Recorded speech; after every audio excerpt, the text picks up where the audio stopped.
આગળ વાત રાજકોટની કે જ્યાં નિવૃત્ત અધિકારી રમેશ ફેફરની આત્મહત્યા પોતાને ભગવાનનો 10મો અવતાર ગણાવતા રમેશ ફેફરની આત્મહત્યા રમેશ ફેફરે પોતાના જ ઘરમાં આત્મહત્યા કરી એકલતાને લીધે આત્મહત્યા કર્યા હોવાનો પ્રાથમિક ખુલાસો થયો છે તો રાજકોટની આ ઘટના કે જ્યાં નિવૃત્ત અધિકારી રમેશ ફેફરે આત્મહત્યા કરી છે પોતાને ભગવાનનો 10મો અવતાર રમેશ ફેફર ગણાવતા અને તેઓએ હવે આત્મહત્યા કરી છે તેઓ ઘરમાં એકલા જ રહેતા હતા અને એકલતાને કારણે તેઓએ આ આત્મહત્યા કરી હોવાનો પ્રાથમિક તપાસમાં ખુલાસો થયો છે પોતાના જ ઘરે રમેશ ફેફરે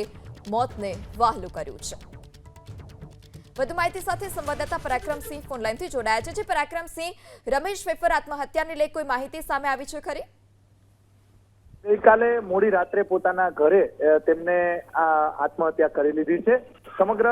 બનાવને લઈને પોલીસ દ્વારા વધુ તપાસ હાથ ધરવામાં આવી છે પ્રાથમિક હકીકત એવી મળી છે કે એકલતાનું જીવનને લઈને પોતે આ પગલું ભર્યું હોવાની અત્યારે હકીકત સામે આવી છે પોતાને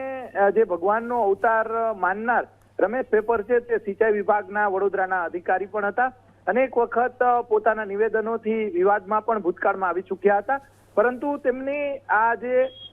પગલું ભર્યું છે જેનાથી તેમના પરિવારજનો ઉપરાંત જે સ્થાનિક સોસાયટીના લોકો અને અલગ અલગ લોકો છે તેની અંદર દુઃખની લાગણી અત્યારે જોવા મળી રહી છે જી પરાક્રમસિંહ માહિતી બદલ આભાર